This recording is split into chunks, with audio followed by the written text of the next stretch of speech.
Hello, everybody. We're a little bit late tonight. Thank you so much for bearing with us. We had some technical issues, but this is the Smart Connector Group. It's Thursday night, and I'd just like to welcome our wonderful guest tonight, Graham Shaw. Welcome, Graham. Thank you, Jane, for inviting me. Great to have you here and to finally get started on this interview. So we're here tonight to really look at the topic of public speaking, which is a very, very important function, shall we say, for entrepreneurs, really, isn't it, Graham? Well, it certainly is. If you can't get your message across, you're in trouble, really, James. Yeah. Exactly. So, Graham, would you like to tell us a little bit about how you came to be not just a TEDx speaker with over 27 million views of your own TEDx talk, but also a trainer and coach to other TEDx speakers? What an amazing achievement. We'd love to hear all about that. Well, I've always been interested in speaking. When I was aged about 10 or 11, my mum sent me to elocution lessons because she thought I mumbled. And I didn't particularly want to go, but I enjoyed it so much. I went once a week for 7 years, and that got me interested in it. So I've always been interested in it and fascinated in it, and especially the psychology of speaking. So, yeah. Well, we're going to go into that tonight, Graham. So let's actually talk about that subject, because of course, when you're out there on stage, it's really just a bigger, more amplified version of yourself, isn't it? So it all starts with the person within, doesn't it? Well, it really does. And it is about being yourself, Jane. There are a lot of skills that we can use, but it's important to be yourself, be your authentic self. Exactly. So when people come to you and say, how do I become a better speaker, and they say, well, I know I need to be my most authentic self, but what advice do you give them in order to help them step into their power and be more confident and feel better about themselves? Because isn't that really the key to it? Well, it is. Feeling better about yourself is absolutely fundamental, Jane, because it's the state that we're in that creates the confidence. And so one of the big things I work on first, rather than slides, and anybody can learn slides and all the rest of it, is more about the physiology. So, the quickest way to change how we feel is to change how we sit or stand. So, if I sit a bit like this, it's a rather casual sort of look. If I sit back like this, people can tell how you're sitting even on the telephone. So the first thing I say is we need to get ourselves upright in a confident posture or a confident stance. Once we do that, the chemistry in our body actually raises our confidence and reduces cortisol, which causes stress. So that's my first big tip, is stand nice and upright. Amazing. So do you do much physical sort of body coaching then with the TEDx speakers? Absolutely. The main thing that I do, and coaching TEDx speakers is one thing, but also coaching people in corporate organizations. And the first thing I do, if I run, say, a 2-day program or even a 1-day program, I spend the whole of the first morning just focusing on body work, how we stand, how we move, should we move, where do we look, how do we use our hands? And the reason is that many people believe that the slides are our presentation, but actually you are the presentation, and people will believe you. And if you can get your body right and your voice right, that's the key thing. Wow, that's really powerful. And do you find, Graham, that people are perhaps less aware than they should be of the way that they sit and stand and move and everything? Do you sometimes have to point things out to them? Absolutely. And one of the ways that I coach people often is using a video camera, Jane. And when you say, do you have to point things out to them? You sometimes do. But at the same time, if you video someone, even for 2 or 3 minutes, and show it back to them and ask them, what do you notice? They'll say things like, oh, I notice I'm twiddling my fingers, or, oh, I seem to have my hands behind my back all the time. And often the things that are making the difference are self-evident when you show people a video of them in action. Okay, so is that where you generally start then, Graham? Or how do you, if somebody came to you for a, let's say they've been picked to do a TEDx talk, would you start with the body language or would you start with something else? No, I wouldn't. If they'd been chosen, if they'd been wanted to do that, I wouldn't. The body language is all part of the performance and the delivery. Okay. So the key thing I would start with is to start with the structure and the story. That's where to start. And in terms of how much I help people, depends on what I call whether it's a really high stakes talk or a low stakes talk, if you know what I mean. So a weekly meeting or briefing in your own team may not be as high stakes as if you're doing a fantastic big presentation, such as a talk on TEDx where it's recorded. Mm-hmm. And that also informs the level of detail. So, for example, where I would start with coaching someone to do such a talk as a TEDx talk or an important conference is simply the storyline, simply the structure. And then we would work in more detail on being able to memorize it. Okay, that's great. So let's talk about stories then, Graham, because stories, they go straight to the heart of all of us, don't they? Because we grew up on stories. We always love stories right from being tiny, tiny children. So I think storytelling is really, really important. So how do you train people to be good storytellers? Well, that's some people are natural storytellers. But actually, most people can tell, inverted commas, a story. They might not regard themselves as storytellers, Jane, but if you're in the pub or something and someone's telling you about something that happened at work, they're telling you a story. Mm-hmm. And what people don't realize is they've often got storytelling within themselves. And it's a case of getting them to simply explain situations in a normal conversational way. It may not be anything fantastic, but people just love to hear you explain what you might call a story, or it's just an anecdote. So it's really about getting people to include examples. And when you ask them to do that, they will tell you a story. So, for example, I might be coaching people in the pharmaceutical industry about the effectiveness of a particular treatment. Mm-hmm. And so you've got all the logic and the data and the graphs about just how effective that treatment is. But then I say to them, look, tell me an example, give me an example of a child who got their sight back through this treatment. You know, how did it work? How did their family react? And then you get the emotional story. And so you've got the logic to prove the point, but also the emotional story. And people, when you ask them that, they can quite easily come out with these and discover they've got more talents than they thought. Wow. So do you find that the story is necessary in order for people to actually, how do they get picked, I guess is the thing that I want to ask. How do you get picked to be a TEDx talker? Because so many of us would love that. I mean, when you look at, obviously you got over 27 million views on one of your talks.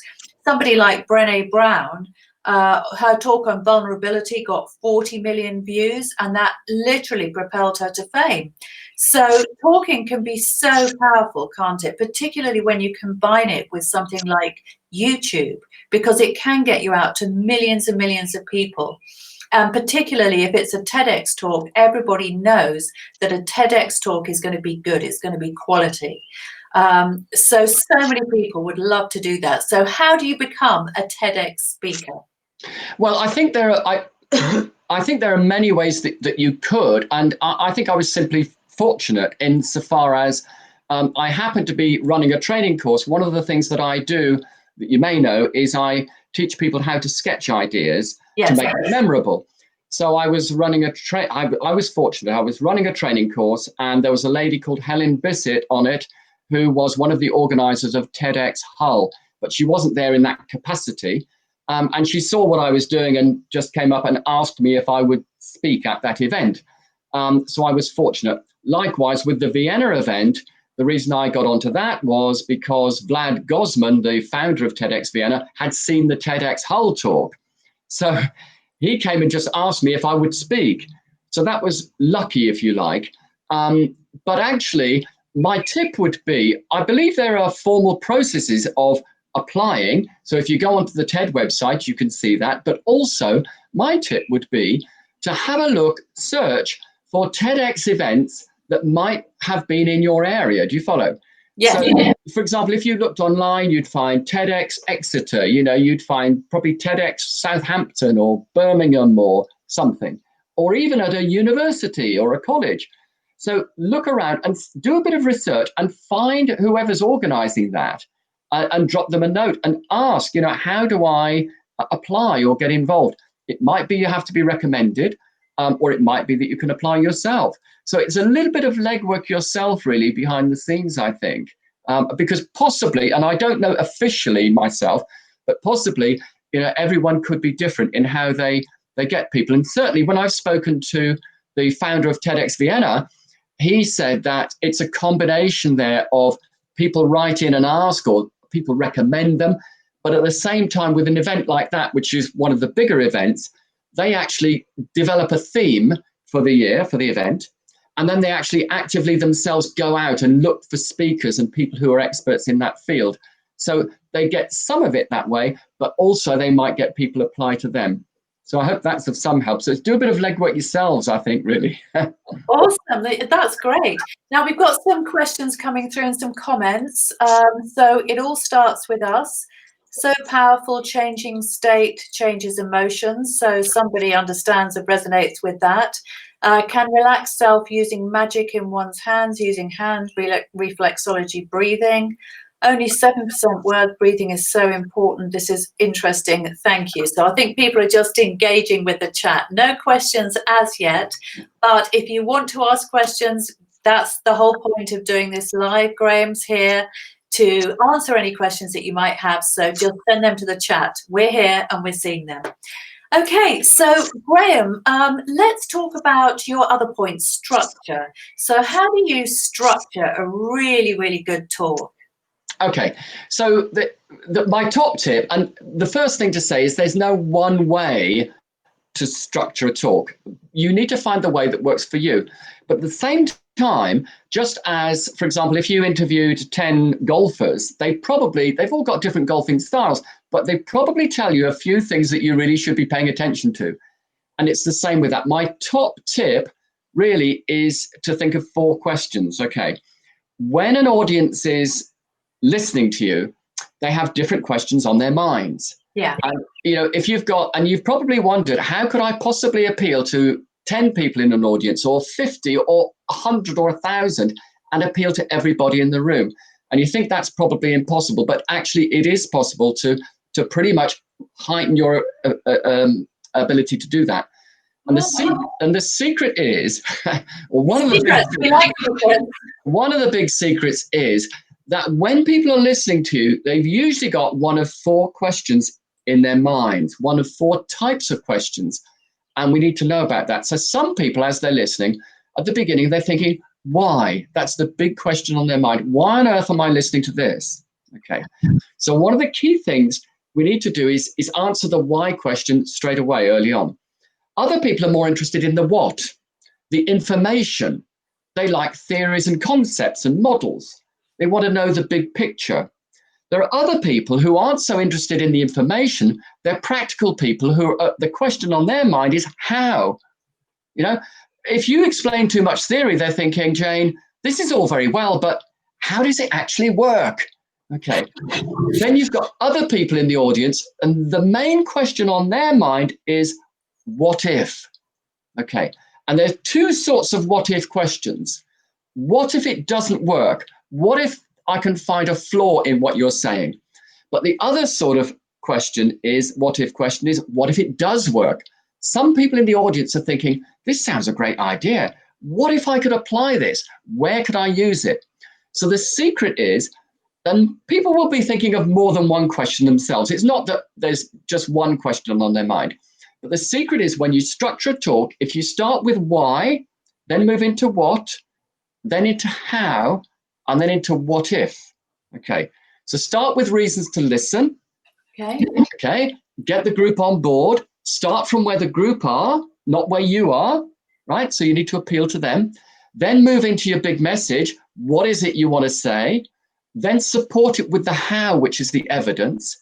Then focus on what are some of the issues, And at the end, focus on a call to action and a summary and describe the difference it will make to them in the future. So it's why, what, how, what if. And the secret is called the format system, 4MAT, the format system. And it was developed not by me, but by a lady called Bernice McCarthy. So she's got the credit for it. Really? And that is a very, very powerful structure, because as you describe it, Graham, I can really understand. I can put myself in the position of being in the audience and thinking, you know what, when I do watch people, it is all about thinking, I wonder this and why this and why that. And all of those questions do come up, don't they? Well, they do. And the biggest mistake, when I coach speakers, the biggest mistake they make is this: they don't do any why or not enough why. Okay. So if I can guarantee this to you now, if you sent me 10 speakers to coach and they'd already got a presentation prepared, it's highly likely that out of the why, what, how, and what if they'd already prepared it, they'd probably have a lot of what, and they probably already have a lot of how. The bit that would be usually either totally missing or very light is the why. Okay, because many people say, oh, we don't need to say why we're here. We all know why we're here, and they go straight into the what. But it's very important to use the why to get everybody on board. And you might be interested, the first time I was asked to do one of the TEDx talks, what was shared with me was a structure that is one of the most common in TEDx speaking, and it's very similar to the format system. You might like me to run through that. Would that be helpful? Yeah, of course it would. Okay, so listen to this. If you remember that I just talked about why, what, how, what if, okay, so keep that in our minds. As far as TED Talks are concerned, I'm not saying that all those talks are structured like this. If you look at quite a few, and certainly when I was given advice by both the TEDx events, we were provided with a coach, they used a system that was quite similar, I thought, to the format system. So the first part of the general structure was, number one, make the audience care. Okay. So that's a little bit like the why, isn't it? Yeah. Make the audience care. So start your talk by making the audience care about what you're talking about, you know, put some ideas into their minds that would make them think. So you might say, I wonder if you've ever thought of this. Have you ever thought about that? You know, have you ever noticed that this happens and that happens? Or is it just me? Or, you know, so you're starting to get the audience on board. Would you like to learn this? That sort of thing. So make the audience care. Second piece in the most common TED structure is introduce your idea. What's your big idea? Okay, so you've got the audience on board. They're caring about it. Now, what's the big idea? Tell them that. Thirdly, provide examples. So yeah, the big idea sounds great, but give me some examples of how it works. That's a bit like the how. So introduce the big idea is the what. Supporting examples is like our how in the format system. And then the next piece that I was shown in the TEDx structure was give people a call to action. Okay, give people a call to action. Okay, which is a bit like a kind of what if, and then describe the difference it would make in the future, what we call the new reality. What's the difference it would make in the future? So if I ask you to do something at the end of the talk, what difference would it make? So I might say something like, to improve relationships, reach out to a friend that you haven't spoken to for a while, you know, give them a call. That's the call to action. And if you do that, I wonder what difference that would make to the relationships in your family over the next 6 months. Do you get the idea? I do, yeah. Okay. I do. And I think the interesting thing about what you've been saying is that it requires us to step outside of ourselves and really put ourselves in the shoes of the audience. I mean, whether it's, of course, a live audience, which I'm sure that very few people have had the opportunity to speak in front of over the last few months, or whether it's doing something like this, it's really not all about us, is it, Graham? Yeah, Jane, you're absolutely spot on with that. In fact, it's the first rule that it's not all about us. Perfect that you said that, because really, if you think of a topic that you know something about, you could tell people 101 things about it. But the first thing is to put yourself in the shoes of the audience. Okay. Rather than what do I want to say, what do they need to hear to achieve the objective that you want? Okay. And there's a great quote that I put into my book, The Speaker's Coach. And I wish I'd thought of it. Most of the stuff in that book, incidentally, are things that I've learned from other people. There's a fantastic quote which exemplifies what you just said. And it's from Ken Hamer. And Ken Hamer was a presentation skills manager at AT&T, presentation manager at AT&T. And Ken Hamer said, and I'm paraphrasing slightly, trying to remember it, but Ken Hamer said, when you're planning a presentation, he said, to plan a presentation without the audience in mind is like writing a love letter that starts to whom it may concern. I love that. That's in other words, analogy. It's great, isn't it? So what Ken meant was, yes, you could write a love letter that begins to whom it may concern, but it just wouldn't be a good one, would it?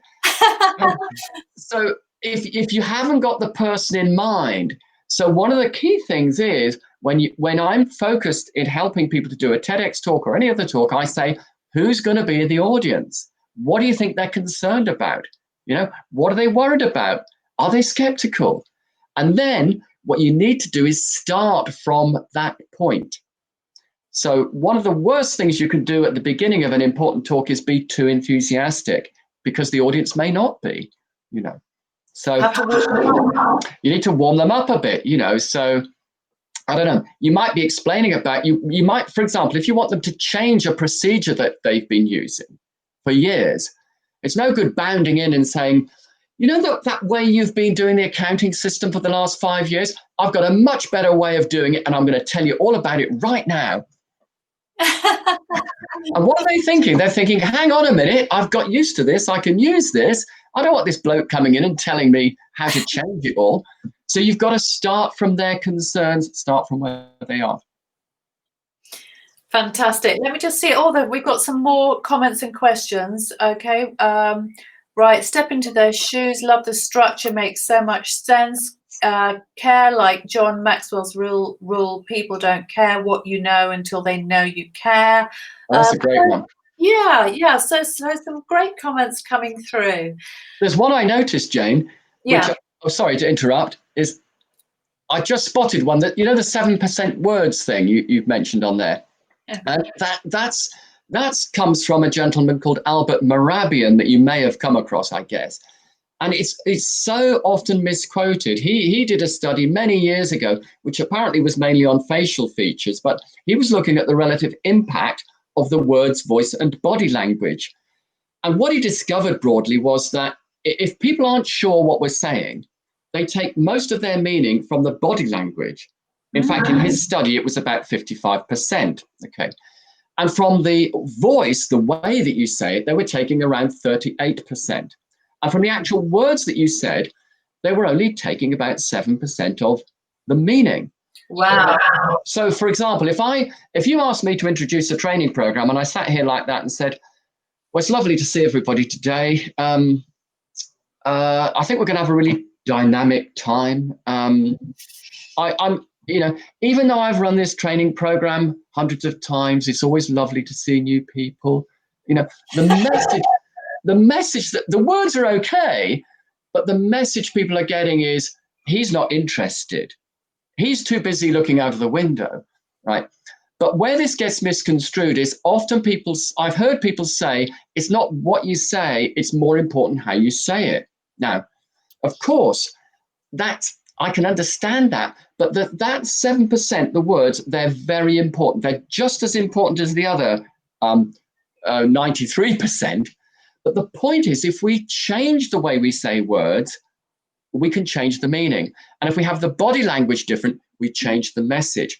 So when I coach speakers, I say, look, it might only be 7% in terms of impact, but we need to get the words right first.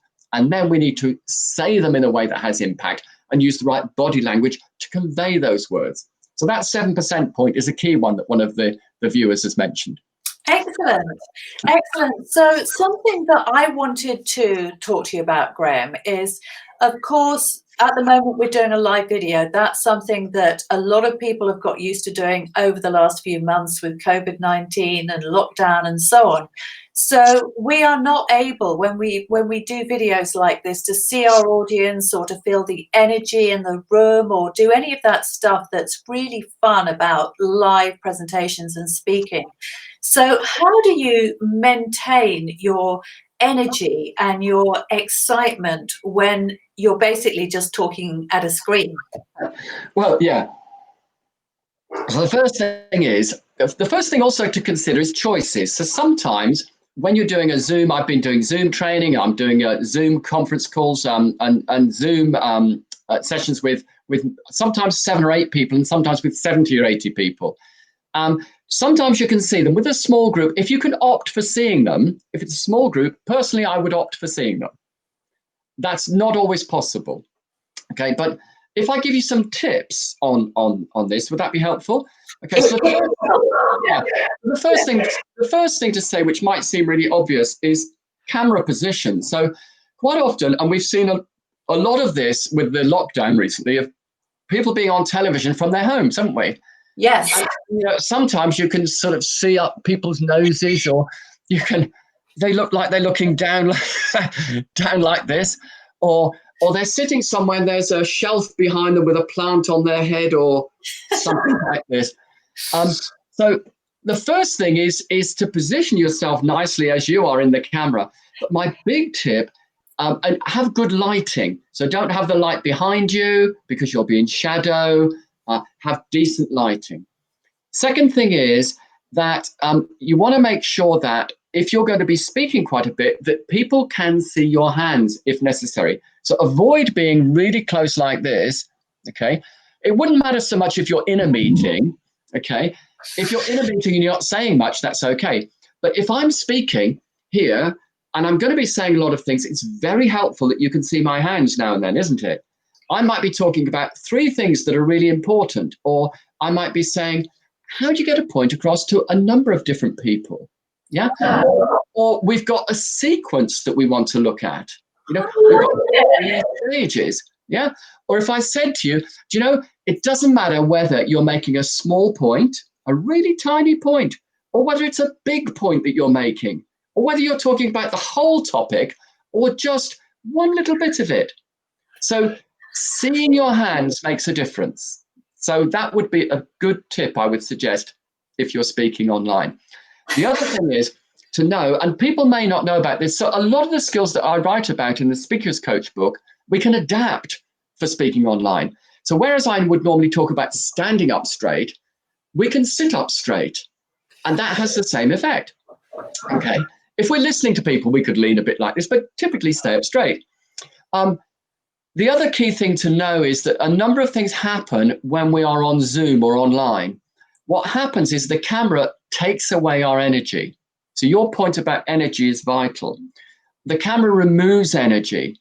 It makes us more disconnected from people. So when you mentioned, there's a great point when you can't see people. I have to imagine I can see people. The key point is we need to compensate for the energy that's lost by the camera. The way to do this is to make sure that we lift our energy.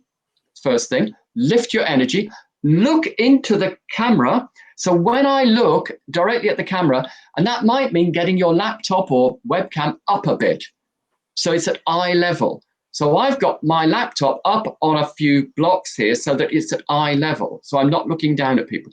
So when you look at the camera, the audience, even though I can't see them, hopefully will feel as though I'm looking at them. So look at the camera, lift your energy. Okay. The other thing to do is when you use hand gestures, there's evidence that people will be able to see more easily and understand what you mean than when you don't. Okay. So using the gestures is good. There's evidence proves that. Secondly, when you use hand gestures, you find it more easy to find your words.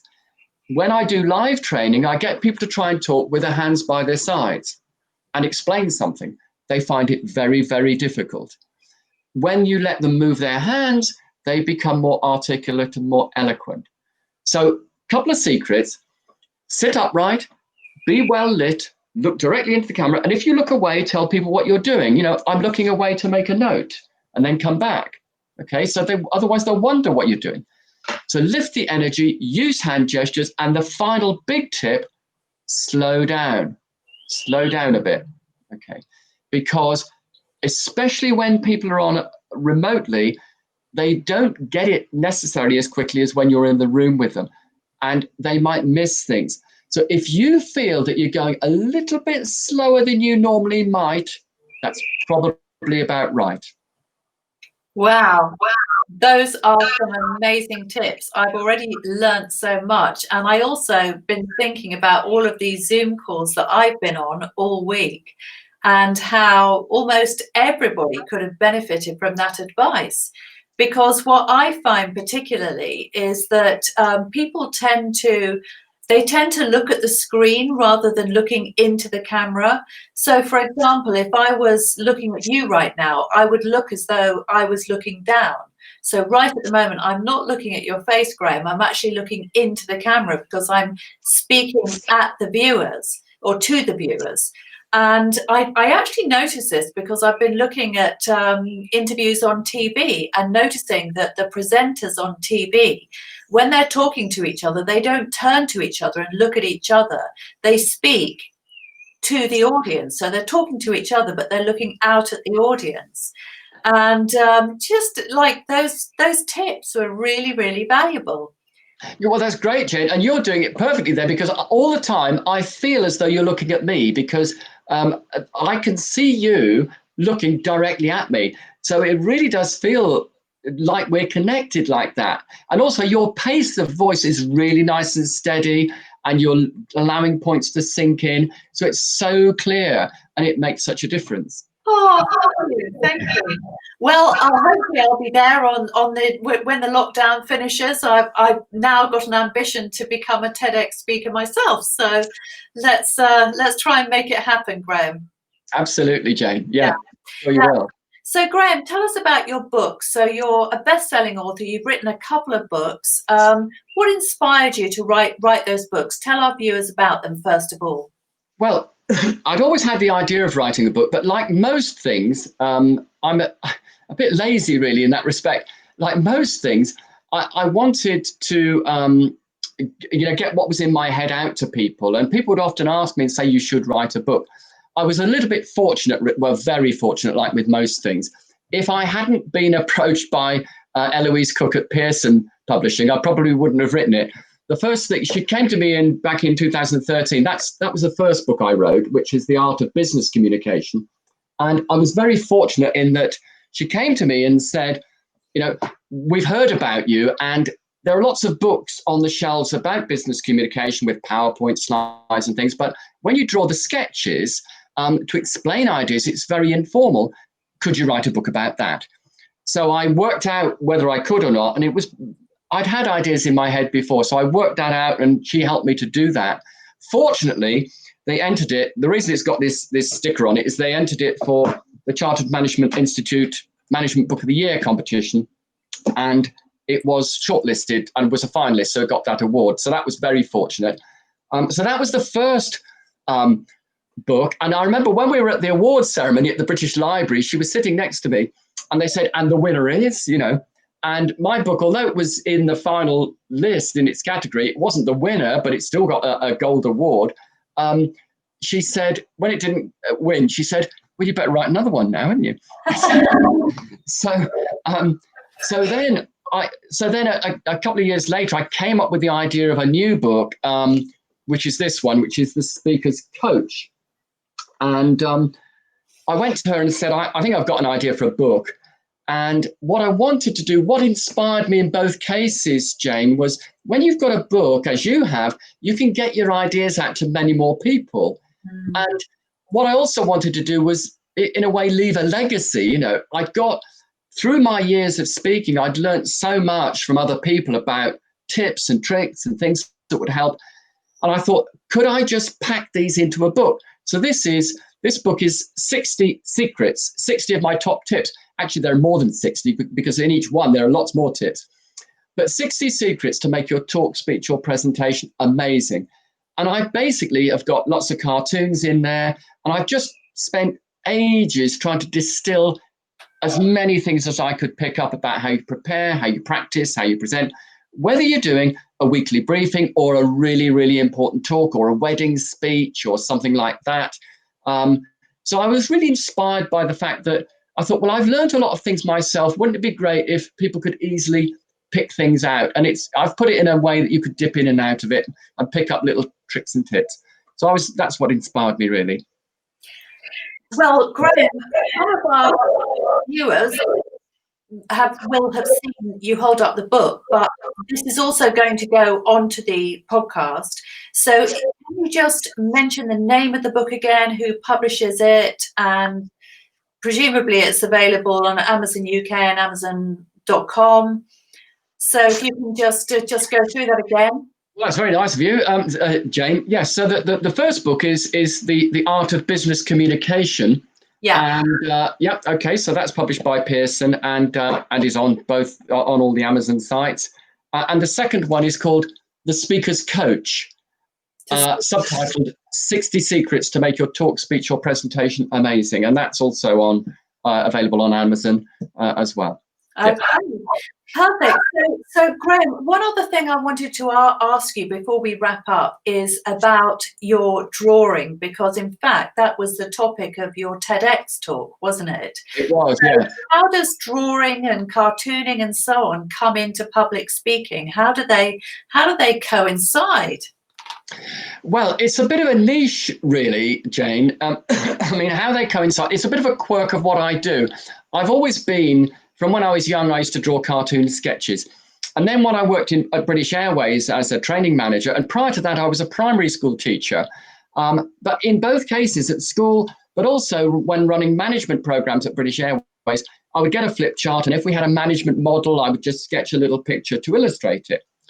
And then somebody spotted me doing that when I became freelance and invited me into HSBC Bank to ask if I could train some of their trainers to improve their flip chart skills.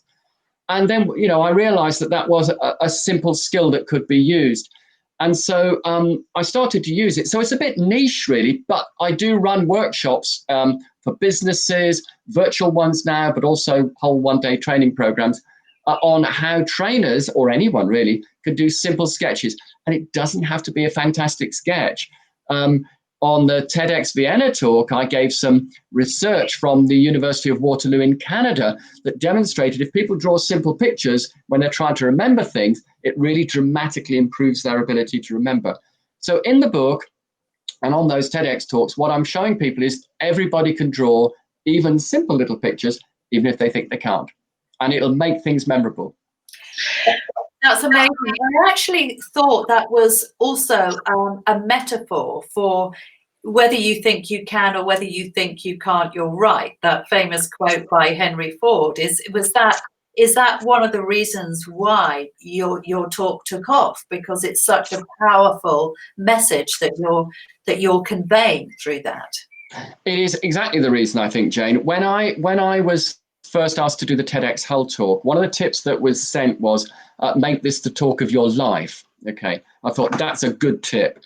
So I thought, what do I know? What one thing can I do that I know is a total wow, And for years, I'd been training people to do cartoon sketches in training programs, trainers, people like that on flip charts. And I thought, I know I can do that. And you've hit the nail on the head. The point of that talk wasn't really about the drawing.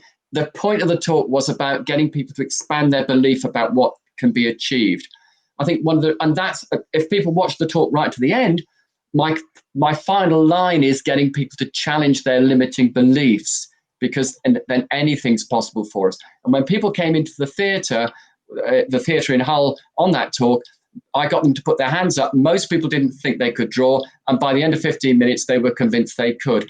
And the point I made to them was exactly yours, which was, what else do you think you can't do?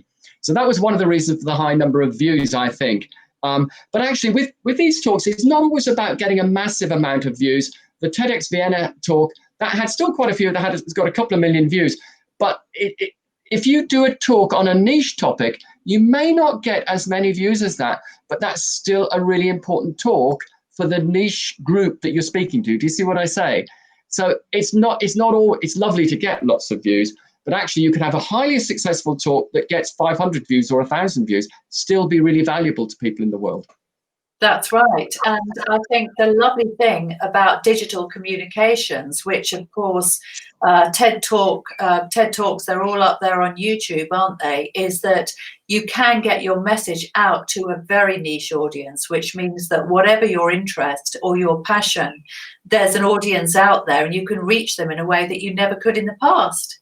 You absolutely can, Jane. And I would encourage anybody who's interested in improving their speaking skills to just start having a go. And you can, with your mobile phone or a little camera, you can film yourself doing something, some tip of something you're interested in that you're an expert at, and you can pop it on YouTube and have the thrill of people learning from that.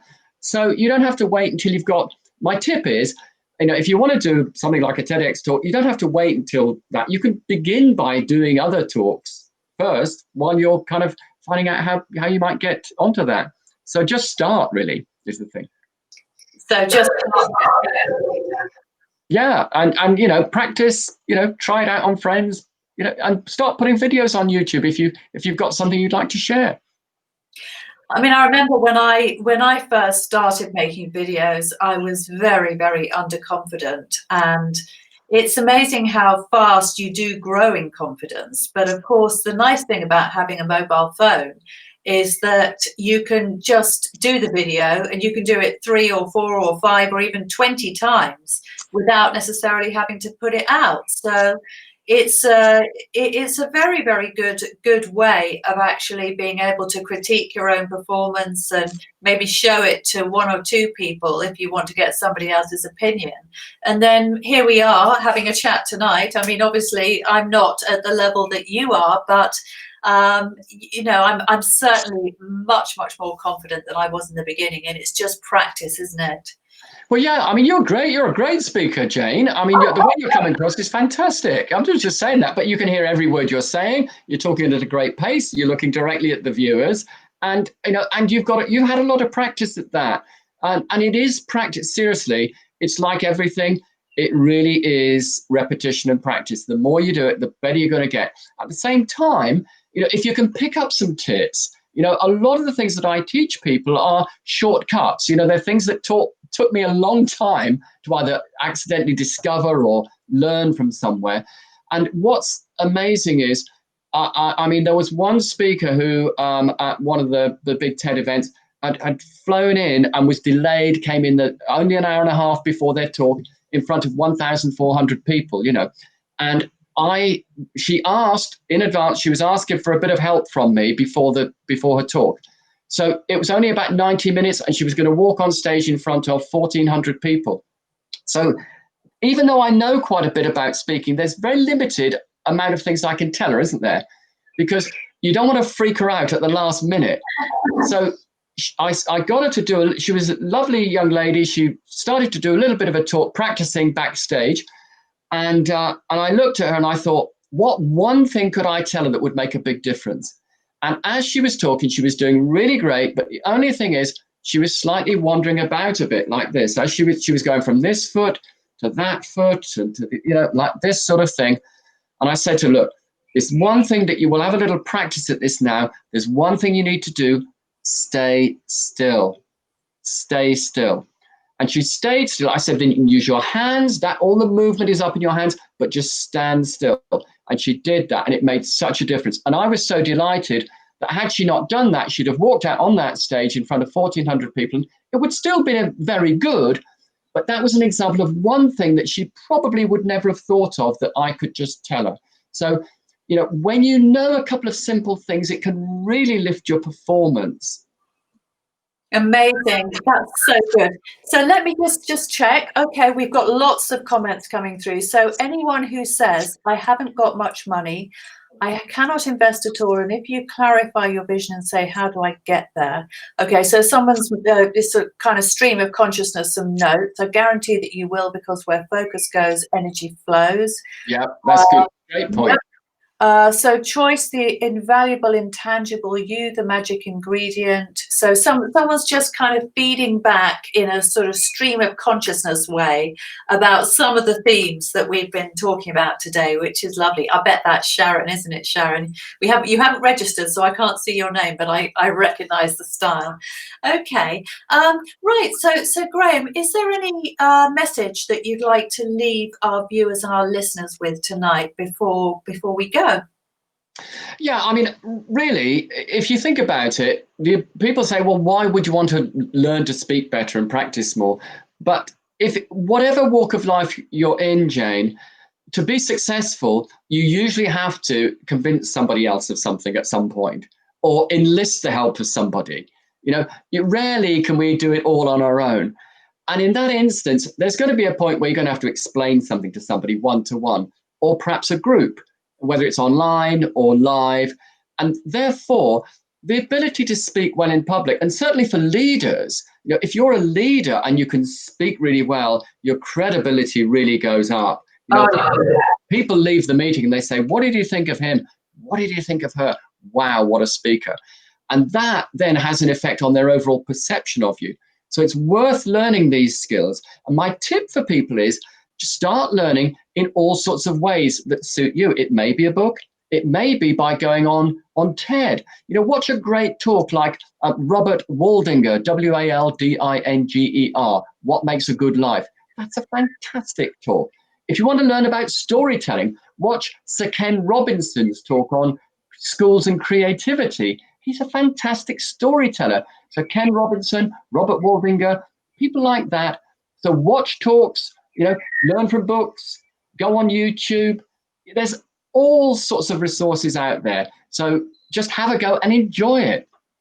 Enjoy it. That's right, because that's what life's all about, really, isn't it? Enjoying the journey and fulfilling and expressing yourself.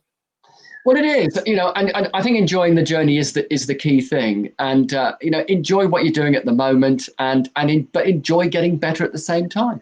Yes, exactly. So, Graham, if people wanted to contact you, or if they wanted to find out more about what you do, what's the best way they can get hold of you? They could write to me on the website.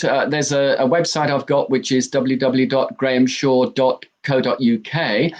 Also, graham@visionlearning.co.uk, graham@visionlearning.co.uk. And they're welcome to contact me, and be delighted to hear from people, Jane. Lovely. Graham, we started late. It's now nearly 9:10. So the first thing I wanted to say is thank you so much for your time tonight. It's been an amazing talk. And I feel really privileged to have had you here as my guest. So thank you very much for joining. Thank you very much, Jane. It's been an honour and a privilege to be invited. Thank you so much for thinking of me and inviting me along. It's lovely to have the opportunity to talk to the whole group watching and listening. I'd like to thank them for taking the time out to actually listen to me tonight. Thank you. And participate in the chat as well, which always makes a difference, doesn't it? That's it. Okay, well, thank you very much, Graham. I hope you have a wonderful week, and we'll notify you when this goes up on YouTube and on the podcast. Thank you so much, Jane, and thank you, everyone. All right. Bye-bye for now.